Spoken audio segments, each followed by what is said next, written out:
जय हिंद। हम आप सभी लोगों के लिए करड़ी की पहली क्लास लेकर आ चुके हैं। उम्मीद है आप सभी लोगों को घातांक की सभी क्लासें समझ में आ गई होंगी। यहाँ पर देखिए जो है हम पहले करड़ी के कंसेप्टों को समझाने का प्रयास करेंगे और यहाँ पर थोड़े से प्रश्नों को हल कराने का प्रयास करेंगे। यहाँ के प्रश्न देखिए बहुत ही नॉर्मल टाइप के प्रश्न है, बस यहाँ पर आपको थोड़ा सा सीखना है और ये हमारी पहली क्लास इंट्रोडक्शन टाइप की है। इसके बाद जो अगली क्लासें होंगी उसमें जो है एक एक टाइप के प्रश्नों को आराम से हम लाएंगे और सभी कंसेप्टों को क्लियर कर देंगे। करड़ी में लगभग जो है कुल मिला जुला करके 12 से 13 क्लासें ली जाएंगी और इन 12-13 क्लासों में सभी प्रकार के प्रश्न आराम से कवर हो जाएंगे और हम सभी कंसेप्टों को एकदम तोड़ तोड़ करके बताने का प्रयास करते रहेंगे। अगर आप लोगों को यह करड़ी की क्लास समझ में आ जाएगी तो आप सभी लोग हमारा सपोर्ट करने के लिए वीडियो को लाइक कर दीजिएगा, शेयर कर दीजिए और चैनल को सब्सक्राइब कर दीजिए ताकि हमारी उम्मीद और हौसला भी बुलंद रहे। चलिए हम आपको एक एक कंसेप्टों को समझाने का प्रयास करते हैं।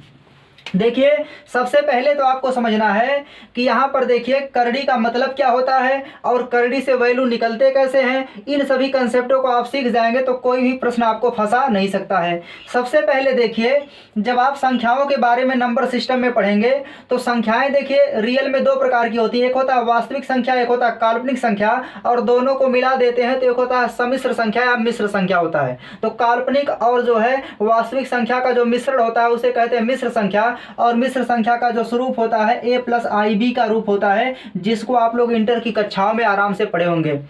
लेकिन हमें यहाँ पर देखिए उसके बारे में पढ़ना नहीं है, बस हमें ये समझना है कि जैसे कभी कभी कुछ लोग प्रश्न पूछ लेते हैं कि बताइए माइनस करड़ी में 4 का मान क्या होगा, या कुछ लोग पूछ लेते हैं कि माइनस करड़ी में 9 का मान क्या होगा।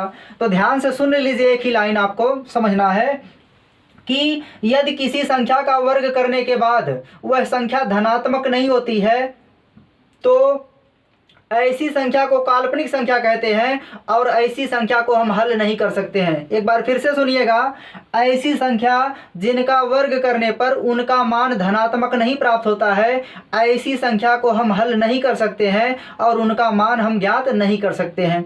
तो देखिए अगर कोई कह दे कि -4 का मान क्या होगा, करड़ी में -4 का मान, तो आप ज्ञात नहीं कर सकते हैं। तो यहाँ पर आंसर क्या हो जाएगा, सी एन डी लग जाएगा, मतलब कैन नॉट डिटरमाइन हो जाएगा, ज्ञात नहीं कर सकते हैं। क्यों? चूंकि यह एक काल्पनिक संख्या है। अगर कभी कभी देखिए कह दे कोई कि -4 का वर्गमूल ज्ञात कीजिए तो आपको देखिए समझना ये पड़ेगा कि वो -4 कह क्या रहा, कि करड़ी में -4 है या माइनस करड़ी से बाहर है। देखिए दोनों में बहुत अंतर है। अगर कोई कहता है माइनस करड़ी में 4 का वर्गमूल तो इसका आप ज्ञात कर सकते हैं, कितना आ जाएगा, -2 आ जाएगा, यानी इसका वर्गमूल 2 आएगा और पहले माइनस लगा तो माइनस को लगा देंगे। लेकिन अगर कोई कह दे कि माइनस करड़ी में 4 का वर्गमूल क्या होगा, तब ऐसे प्रश्न को आप हल नहीं कर सकते हैं। उम्मीद है समझ गए होंगे। इसके बाद देखिए अगला कंसेप्ट जो आपको समझना है, करड़ी से जो निकला हुआ मान हो कैसा होता है। अगर आप इस कंसेप्ट को समझ जाते हैं तो आराम से प्रश्नों को हल कर ले जाएंगे। देखिए हम कह देते हैं कि एक संख्या करड़ी में x है और इसको अगर हम बाहर निकालते हैं तो इसका मान क्या होगा, तो बहुत आराम से समझना है। देखिए अगर यह x² है, अगर इसको करड़ी से बाहर करते हैं तो करड़ी से निकला हुआ मान सदैव मॉडुलस में होता है। मॉडुलस का मतलब देखिए क्या होता है, इसको हम लिखेंगे मॉड x। मॉड x का मतलब देखिए क्या होता है कि अगर वह वैल्यू ऋणात्मक है तो मॉड लगने पर ऋणात्मक मान निकलता है। मतलब क्या है, जैसे देखिए पहले आपको मॉड थोड़ा सा समझ लेना है। हम कह दें कि एक संख्या जो है -5 है तो इससे निकलने वाला मॉडुलस मान क्या होगा, तो माइनस ही होगा। क्यों? चूंकि हमें मॉडुलस से निकलने वाला मान अंत में धनात्मक बनाना होता है। तो अगर आप जो है यहाँ पर 5 को बाहर निकालेंगे तो -5 निकलेगा और किस रूप में निकलेगा, माइनस के रूप में निकलेगा।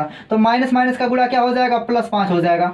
लेकिन अगर यही 5 जो है प्लस में रहे तो आप मॉडुलस से बाहर निकालेंगे तो ऐसी स्थिति में यहाँ पर माइनस में बाहर नहीं निकलता है तो सीधे क्या आ जाएगा, 5 आ जाएगा। यानी समझना क्या है कि अगर कहीं पर मॉड लग जाए तो आप समझ लीजिए वहां पर क्या हो जाएगा, जो मान निकलेगा वो हमेशा धनात्मक होगा। तो यहाँ पर देखिए करड़ी से निकला हुआ मान हमेशा अगर आप मॉडुलस में लेंगे, यानी इसी को कहते हैं मॉडुलस फंक्शन, आपको आगे पढ़ाया जाएगा कोऑर्डिनेट ज्योमेट्री में। तो मॉडुलस फंक्शन में x का मान जो होगा अगर मॉड लग गया है तो ये कभी भी ऋणात्मक नहीं हो सकता है, इसलिए यहाँ से x का मान कैसा आएगा, पॉजिटिव आएगा। उम्मीद है क्लियर हो गया होगा। देखिए यहाँ पर आपको गलती से यहाँ पर प्लस माइनस नहीं लगाना है। अगर आप प्लस माइनस x कर देते हैं इसका मतलब ये बता देते हैं कि यहाँ पर जो x का मान है वो पॉजिटिव भी है और नेगेटिव भी है, तो ये सोच क्या है, गलत है। आपको क्या बताना है कि करड़ी से निकला हुआ मान हमेशा कैसा होता है, पॉजिटिव होता है। मतलब यहाँ पर क्या निकलेगा, प्लस x निकलेगा। उम्मीद है कंसेप्ट क्लियर हो गया। क्यों, चूंकि यहाँ पर माड लगता है और माड से निकला मान हमेशा कैसा होता है, पॉजिटिव होता है। अच्छा, अगर माइनस में होता तो पहले माइनस लगता है, इसके बाद माइनस माइनस का गुणा प्लस हो जाता है। यानी हम कह सकते हैं कि माड में अगर जीरो आ जाए या जीरो से बड़ी संख्या आ जाए तो उसका मान हमेशा धनात्मक में निकलता है। धनात्मक का मतलब देखिए, धनात्मक है तो धनात्मक ही बाहर आ जाएगा, हमेशा पॉजिटिव होगा। लेकिन अगर ऋणात्मक है यानी शून्य से कम है तो ऐसी स्थिति में उसका मान माइनस में आता है। माइनस में आने का मतलब क्या है, जैसे हम कहते हैं -1 और मॉडुलस लगा दें तो इसका देखिए जो मॉडुलस हटाएंगे तो इसका मान माइनस में आएगा। अब इसका मान मॉडुलस हटाने के कारण माइनस लगा और -1 पहले से माइनस है तो यहाँ पर माइनस माइनस का गुणा क्या हो जाएगा, प्लस हो जाएगा। तो आप लोगों को हम जो है आगे चल करके सिंप्लीफिकेशन में एक मॉडुलस फंक्शन की डिटेल क्लास देने का प्रयास करेंगे और वहां के बाद आप लोग सभी मॉडुलस फंक्शन के क्वेश्चनों को आराम से समझ पाएंगे। तो चलिए अब देखिए, थोड़ा सा यहाँ पर और समझना है। यानी हम क्या बताएंगे कि करड़ी से निकला हुआ मान कभी भी धनात्मक ऋणात्मक नहीं होता, हमेशा कैसा होता है, धनात्मक होता है। आपको याद कर लेना है।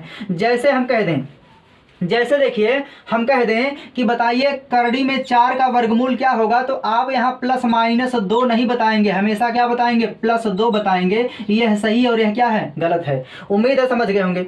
लेकिन अगर देखिए हम कह दें कि x² बराबर जो है 4 है, तो ऐसी स्थिति में देखिए जब x² बराबर 4 है तो यहाँ पर x बराबर जो होता है तो इसके पहले प्लस माइनस लग जाता है, तब करड़ी में लगता है 4।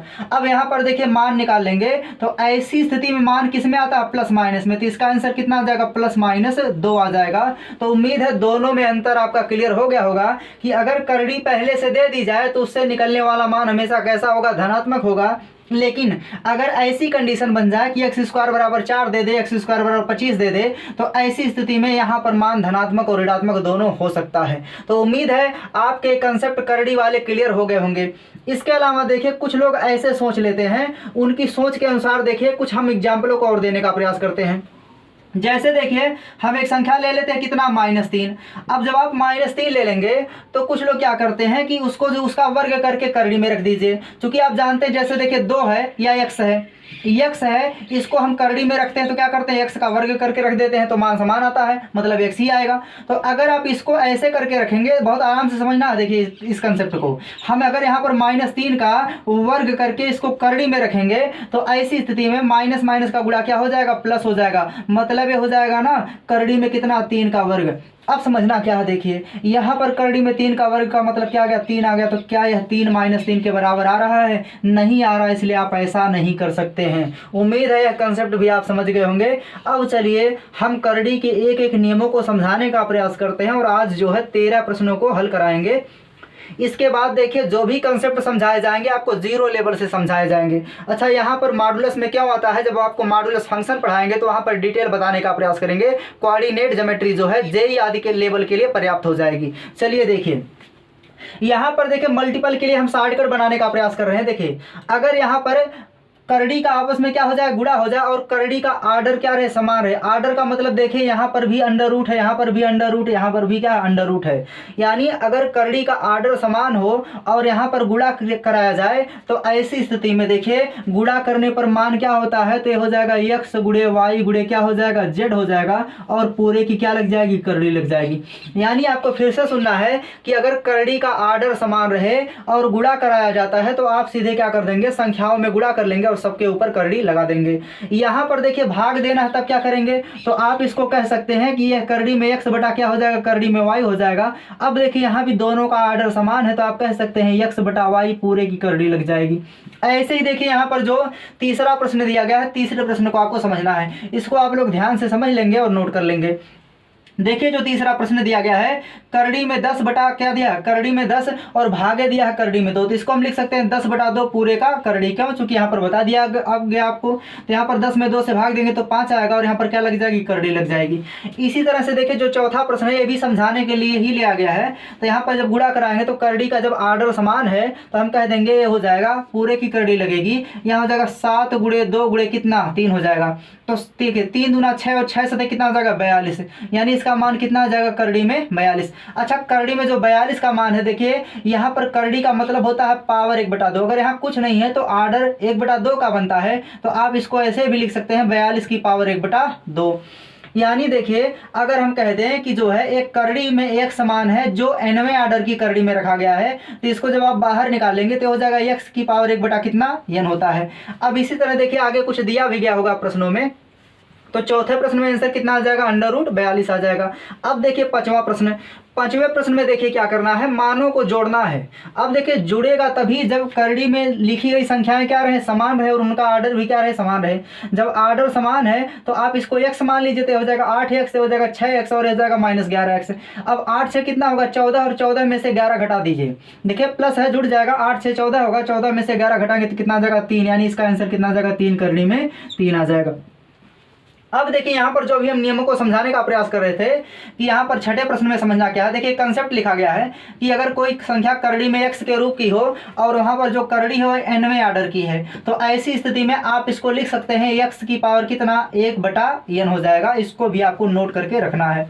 अगला देखिए कंसेप्ट क्या है, इसी पर आधारित एक सवाल दे दिए छोटा सा 7वें नंबर का। देखिए दिया गया है 16 की पावर कितना, यानी 16 दिया है, पावर नहीं है, छठे आर्डर की करड़ी है, तो ऐसी स्थिति में इसको आप लिख सकते हैं 16 की पावर कितना 1 बटा 6 हो जाएगा। चलिए देखते हैं इसी तरह से 8वें नंबर का प्रश्न। देखिए 8वें नंबर में क्या दिया है, 9 बटा 7 दिया है, तो आप क्या लिखेंगे 9 बटा 7 लिखेंगे और यहाँ पर जो चौथे आर्डर की करड़ी है आप इस पूरे की पावर कितना कर देंगे 1 बटा 4 कर देंगे। अब देखिए जो 9वां कंसेप्ट आपको समझना है उसके बारे में देखिए, उम्मीद है इसको आप लोग नोट कर लिए होंगे। चलिए देखिए 9वां देखिए प्रश्न क्या है, ये भी एक कंसेप्ट ही है, बस आपको समझना है।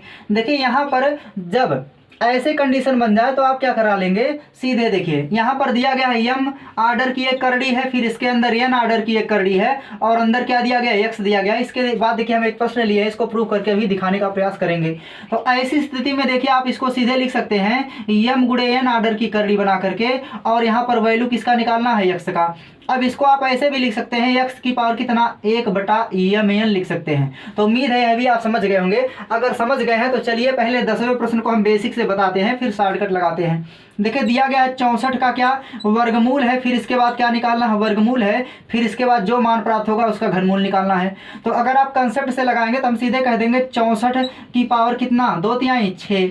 अब देखिए 64 को क्या लिख सकते हैं, 2 की घात कितना लिख सकते हैं 6, क्योंकि 2 दूना 4, 4 दूना 8, 8 दूना 16, 16 दूना 32 दूना कितना 64, तो हो जाएगा 2 की घात 6। और यहाँ पर रूट का मतलब देखिए छठे आर्डर की करड़ी का मतलब 1 बटा 6 हो जाएगा, 6 से 6 कटेगा तो उत्तर कितना आ जाएगा 2। लेकिन अगर आप इसको बेसिक से लगाना चाहते हैं एकदम, तब देखिए क्या करना है, इसका आप पहले 64 का वर्गमूल निकालेंगे। जब 64 का वर्गमूल निकालेंगे तो कितना आ जाएगा 8 अट्ठे 64 आएगा, यानी 64 का वर्गमूल कितना होता है 8, तो ये हो जाएगा 8 का आप क्या बचेगा घनमूल, चूंकि वर्गमूल निकल चुका है। अब 8 का घनमूल क्या होता है, तो 8 का घनमूल होता है 2। तो आप चाहे ऐसे लगा लीजिए या ऐसे लगा लीजिए, आंसर वही आएगा। और ऐसे अगर आप लगाते हैं तो थोड़ा प्रश्नों को लगाने में आसानी हो जाती है। चलिए इसके बाद देखिए 11 नंबर का प्रश्न देखते हैं। 11 नंबर का देखिए प्रश्न क्या दिया है, करड़ी में 50 दिया है, फिर यहाँ देखिए करड़ी में 98 दिया है, फिर करड़ी में 72 दिया है। ऐसे प्रश्नों में देखिए क्या करना है, आप जो है इसको हल करके चेक करके देखेंगे कि यहाँ से कितने मान करड़ी से बाहर आ सकते हैं। जैसे देखिए 50 दिया है तो आप क्या करेंगे 50 को कटा लेंगे 2 से, तो 2 से कटाएंगे तो कितना आ जाएगा, क्या हो जाएगा 2 दूनी 4, 2 पच्चे 10। अब 2 से नहीं कटेगा तो 5 से कटाएंगे, 5 पचे 25, 5 एक कम 5। देखिए वर्गमूल में वर्गमूल और घनमूल की क्लास इसके बाद हम लेकर के आने का प्रयास करेंगे। यहाँ पर करड़ी का जो है वर्गमूल घनमूल से बहुत बड़ा रिलेशन है, लेकिन यहाँ पर हम उसको लपेटने का प्रयास नहीं करेंगे किताबों की तरह।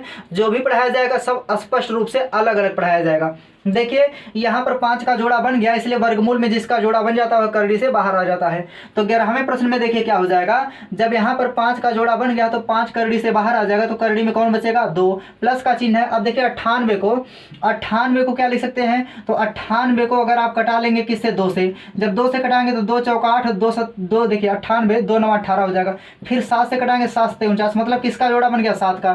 तो जब 7 का जोड़ा बनेगा तो करड़ी में कौन रहेगा 2। देखिए ऐसे प्रश्नों में क्या होता है कि अगर एक बार जो मान करड़ी में आ गया वो बार बार हमेशा करड़ी में आने की उम्मीद हमेशा रहती है। तो इसी तरह देखिए इसको लिख सकते हैं 36 दूना कितना 72, 36 दूना 72 का मतलब क्या होता है 6, 36 का वर्गमूल कितना होता है 6, तो 6 करड़ी में कितना आ जाएगा 2 आ जाएगा। अब सभी मानों को जोड़ लेना है, तो देखिए जोड़ेंगे तो 6 5 11, 11 7 कितना 18, तो इसका आंसर कितना आ जाएगा 18 करड़ी में 2 आ जाएगा। देखिए कभी कभी ऐसे ही प्रश्न दिए जाएंगे, बस वहाँ पर दशमलव लगा दिए जाते हैं। तो वैसे प्रश्नों को हम आगे ला करके आपको समझाने का प्रयास करते रहेंगे। यहाँ पर बस थोड़ा सा डेमो है ताकि आप लोग वीडियो को लाइक कर दें, सब्सक्राइब कर दें और चैनल को शेयर कर दें इधर उधर। चलिए देखते हैं 12 नंबर का प्रश्न। 12 नंबर का देखिए प्रश्न क्या है, 75 दिया गया है तो 75 को आप कटाएंगे तो 25 तियाँ 75 होता है। तो 25 तियाँ 75 का मतलब 25 का वर्गमूल देखिए 5 होता है, तो यह जाएगा 5 करड़ी में कितना 3, प्लस यहाँ देखिए 108 को क्या लिख सकते हैं, 108 को देखिए कटा लीजिए आप किससे, 3 से कटाएंगे तो 3 त्रिका 9, 3 छक्का 18, 36 का वर्गमूल कितना होता है 6 होता है, तो यह जाएगा 6 करड़ी में कितना 3 आ जाएगा, चूंकि 3 का जोड़ा नहीं बनेगा। इसी तरह देखिए 147 जो लिखा गया है, 147 को आप 3 से कटाएंगे तो यहाँ समझ लीजिए जब एक बार करड़ी में 3 आ गया तो बार बार करड़ी में 3 आता रहेगा, तो 3 करड़ी में से लिख लेंगे। अब बताइए 3 से भाग दे दीजिए कितनी बार भाग जाएगी, यहाँ जाएगा 3 चौक 12, 3 9 27, फिर 7 बाहर आ जाएगा तो यहाँ 7 आ जाएगा। फिर आगे देखिए क्या लिखा गया, -1200 लिखा गया, तो 1200 का मतलब देखिए क्या हो जाएगा, 1200 को जब 3 से कटाएंगे तो 3 चौक 12 हो जाएगा, और यहाँ पर देखिए 3 करड़ी में रह जाएगा और यहाँ पर करड़ी में 3 रह जाएगा, और 400 का वर्गमूल कितना होता है 20 होता है, तो यहाँ पर आ जाएगा 20। लेकिन यहाँ पर चिन्ह क्या है माइनस, तो यहाँ लग जाएगा माइनस हो जाएगा। अब क्या करना है, अब आपको जोड़ घटा लेना है। देखिए यहाँ पर कितना हो जाएगा, तो हम कह सकते हैं 7 5 12, 12 6 कितना हो जाएगा 18, तो यहाँ पर हो जाएगा 18 करड़ी में 3 और -20 करड़ी में कितना आ जाएगा 3 आ जाएगा। अब 18 में से 20 घटा लेंगे तो -2 करड़ी में कितना आ जाएगा 3 आ जाएगा। तो 12वें प्रश्न में आंसर कितना आ जाएगा, -2 करड़ी में 3। वैसे आपको आगे पढ़ाया जाएगा करड़ी में 3 का मान 1.732 होता है और करड़ी में 2 का मान 1.414 होता है। तो वो सब कैसे आते हैं आगे आपको डिटेल बताया जाएगा जब वर्गमूल और घनमूल की क्लास ली जाएगी तब। देखिए 13 नंबर का प्रश्न, 13 नंबर का प्रश्न देखिए क्या दिया गया है, दिया गया है करड़ी में 2 इंटू करड़ी में 3 पूरे का क्या है वर्गमूल निकालना है। तो ऐसे प्रश्न देखिए आप देख रहे होंगे ये चौथे प्रश्न की तरह दिखाई दे रहे हैं। यहाँ पर करड़ी का जब आर्डर समान तो आप सीधे गुणा करा लेंगे, तो 3 दूना कितना हो जाएगा 6, तो हो जाएगा करड़ी में 6 और पूरे का अंडर रूट हो जाएगा। तो आप जानते हैं कि यहाँ पर जब यहाँ से करड़ी हटाएंगे तो हो जाएगा 6 की पावर कितना 1/2, और फिर यह वाली करड़ी हटाएंगे तो फिर 1/2 हो जाएगा। फिर 1/2 होने का मतलब क्या हो जाएगा, इसको लिख सकते हैं 6 की पावर कितना 1/2 दूना 4 हो जाएगा। तो उम्मीद है आप लोग ऐसे प्रश्नों को समझ गए होंगे। अगर समझ गए हैं तो वीडियो को लाइक और शेयर कर दीजिए। इसके बाद की क्लासों को हम जल्दी लाने का प्रयास करते रहेंगे।